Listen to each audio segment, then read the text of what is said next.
Right. అంత శ్రమ మీకు ఇచ్చే పని లేదు, ఎందుకంటే 10వ తేదీ అంటే రేపే సాయి భగీరథ్ తనే పోలీస్ స్టేషన్కి వచ్చిన తమ స్టేట్మెంట్ ఇస్తానని చెప్తున్నారు కాబట్టి ఆయన మెయిల్ పంపించడం జరిగింది.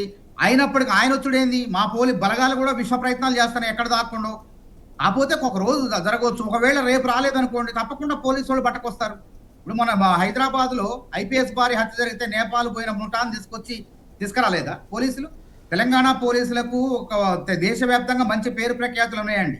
న్యాయ విచారణ జరపడంలో, నేరస్తులను పట్టుకోవడంలో నెంబర్ 1 తెలంగాణ పోలీస్ అని చెప్పి ఉత్తరాది పోలీసులు అంటారు, తమిళనాడు అంటారు, కేరళ అంటారు. వాళ్ళే మన దగ్గరకు వచ్చి ఎట్లా జరుగుతుంది విచారణ అని చెప్పి అనుకుంటారు. కానీ అట్లాంటి ఈ కేసు విచారణ జరుగుతుంటే వాళ్ళ మీద నిందలేయటం అనేది తప్పండి. ఇంకో విషయం ఏంటంటే 498A చట్టం, సరే చట్టం దేనికోసం నిజంగా జరిగితే శిక్షించాలి.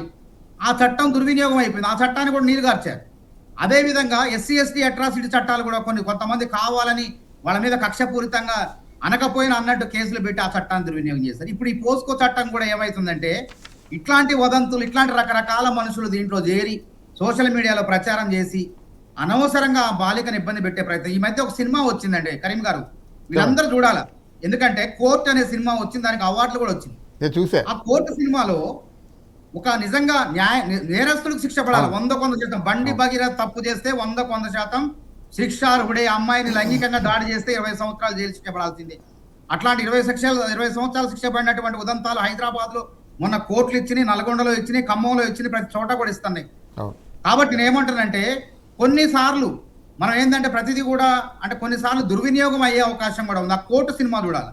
ఆ కోర్టు సినిమాలో బాలిక తండ్రి ఇద్దరు కూడా ప్రేమించుకుంటే బాలిక తండ్రి ఒక పేదవాడు మా పిల్లని ప్రేమిస్తున్నా అని చెప్పి ఆ పిల్ల పైన మైనర్ ఆ బాలికతో తప్పుడు కేసు పెట్టించి ఏ విధంగా ఆ పిల్లవాడి తల్లిదండ్రులు పేదవాళ్ళని ఏ విధంగా ఇబ్బంది పెట్టిండో, ఆ తర్వాత లాయర్లు, ఆ కోర్టులో ఉన్నటువంటి లాయర్లు వాదించి ఛేదించి ఏ విధంగా ఆ కుటుంబాన్ని బయటికి తీసుకొచ్చారో చూసాం. కాబట్టి మనం ఏమంటాం అంటే మనం సోషల్ మీడియా ఉంది కదా అని చెప్పి ఎవరికి వాళ్ళే జడ్జిలు అయిపోతారు.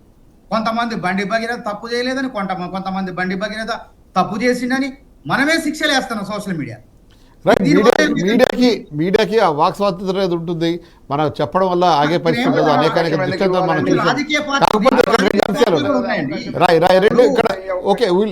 మనం దానికి ఇక్కడ 2 అంశాలు ఉన్నాయి. బాలిక పరువు ప్రతిష్టలకు సంబంధించిన కేసులో గోప్యంగా ఉంచాలి బాలిక అనే అంశాన్ని. బాలిక చిత్రపటాలు కానివ్వండి, ఫోటోలు కానీ ఎక్కడ పోవద్దనంటే తప్పకుండా మన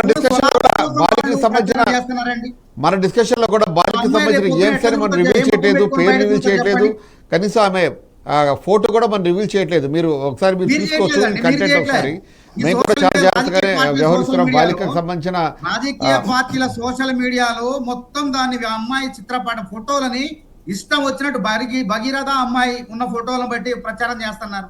రైట్, అది ఖచ్చితంగా ఖండించాల్సిన విషయం. ఇక్కడ 2 అంశాలు ఉన్నాయి రాయ్, ఇక్కడ 2 అంశాలు ఉన్నాయి. ఒకటి, ఆ అమ్మాయిని హరిట్రా పేరుతో ఒక వర్గం చెప్తుంది, పెళ్లి చేసుకుంటానని మోసం చేసినట్టు ఇంకొక వర్గం చెప్తుంది. ఈ 2 వర్గాల వాదనల గురించి మనం మాట్లాడుతున్నాం. అలాగే లీగల్గా ఈ కేసు నిలబడాలంటే ఏం చేయాలి, సమాజం ఎవరి వెనక నిలబడాలి అనేది కూడా మాట్లాడుతున్నాం. ఎందుకంటే that is the part of society.